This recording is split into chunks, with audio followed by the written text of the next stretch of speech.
मथुरा में श्री कृष्ण जन्मभूमि मंदिर मस्जिद विवाद के मुख्य याचिकाकर्ता फलाहारी बाबा ने प्रधानमंत्री नरेंद्र मोदी को पत्र लिखा है।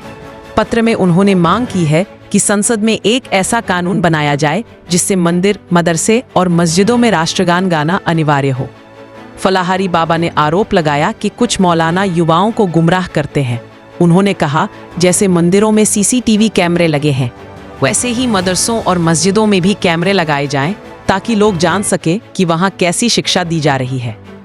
उनका कहना है कि यदि सभी धार्मिक स्थलों पर राष्ट्रगान गाया जाएगा तो युवाओं में देशभक्ति की भावना जागृत होगी।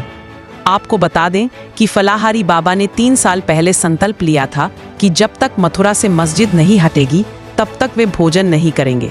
उनके इस बयान को संत समाज ने समर्थन भी दिया है। आज हमने हिंदुस्तान के गौरव माननीय मोदी जी को पत्र लिखा है और मांग की है कि संसद में एक ऐसा कानून बनाया जाए कि सभी मंदिर, मदरसों, मस्जिदों में राष्ट्रगान को गाना अनिवार्य कर दिया जाए, क्योंकि हमारे देश का युवा देशभक्ति चाहता है, लेकिन कुछ मौलाना उनको कट्टरपंथी बना देते हैं। तो उनमें मस्जिदों में, मदरसों में कैमरे भी लगवाए जाएं, जिससे पता चल सके कि ये मौलाना उन युवाओं को क्या भाषा सिखाते हैं, कौन सा ज्ञान देते हैं। हमारी मोदी जी से प्रार्थना है कि जब तक राष्ट्रगान को गाना अनिवार्य नहीं किया जाएगा तब तक युवाओं में देशभक्ति नहीं जगेगी। जिस हिंदुस्तान का खाते हैं उसी हिंदुस्तान के खिलाफ षड्यंत्र करते हैं। युवा तो भोले भाले होते हैं, उनको जैसा आप पढ़ाओगे वैसे ही सीख जाते हैं। तो इन मौलानाओं को भी सख्त निर्देश दिया जाए कि मस्जिदों में, मदरसों में उनको ऐसा ज्ञान सिखाया जाए जिससे युवाओं में देशभक्ति जागृत हो, युवाओं को राष्ट्रगान शुरुआत की जाए, क्योंकि राष्ट्रगान, वंदे मातरम एक ऐसे गीत हैं कि जो भी युवा इनको पढ़ेगा, सीखेगा, बोलेगा, उसके मन में देशभक्ति जगेगी, वो देश के लिए कुछ करेगा। कि मंदिर, मस्जिद, गुरुद्वारे में राष्ट्रीय गान, राष्ट्रीय गीत होना चाहिए। इसका मैं समर्थन करती हूँ।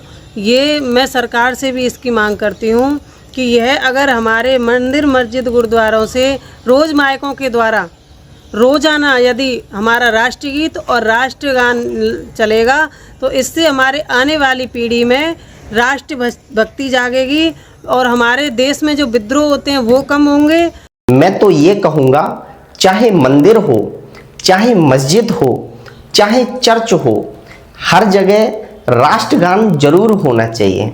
मैं तो मोदी जी से भी प्रार्थना करूँगा, एक कानून ऐसा बनाया जाए जिससे ये मौलानाएं जो मस्जिद में शिक्षा देते हैं बच्चों को, उन बच्चों को राष्ट्रगान जरूर पढ़ाना चाहिए, राष्ट्रगान जरूर बुलवाना चाहिए।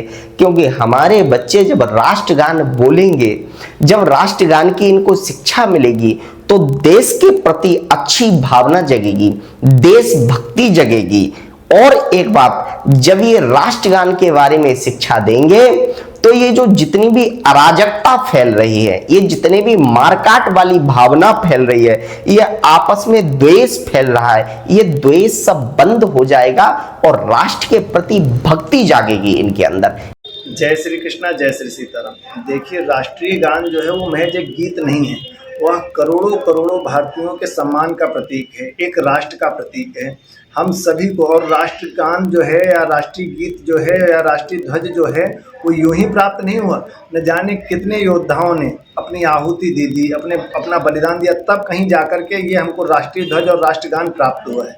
हम किसी भी धर्म के हों, जाति के हों, मजहब के हों, हम सभी को, चाहे वो स्कूल हो, चाहे वो मदरसा हो, चाहे वो गिरजाघर हो, चाहे मंदिर हो, मस्जिद हो, हम सभी को वहाँ राष्ट्रीय गान का गान करना चाहिए और हम सबको अपने राष्ट्रगान का और राष्ट्रीय ध्वज का सम्मान करना चाहिए। जहां तमसा बहती है वहीं से उठेगी अब सच्चाई की सबसे बुलंद आवाज। पूर्वांचल का पहला मीडिया हाउस जी इंडिया न्यूज। हर मुद्दा, हर सवाल अब टकराएगा सच से। बिना डरे, बिना झुके, आपके हक की लड़ाई हमारी जिम्मेदारी। देखिए, समझिए, जुड़िए जी इंडिया न्यूज पर।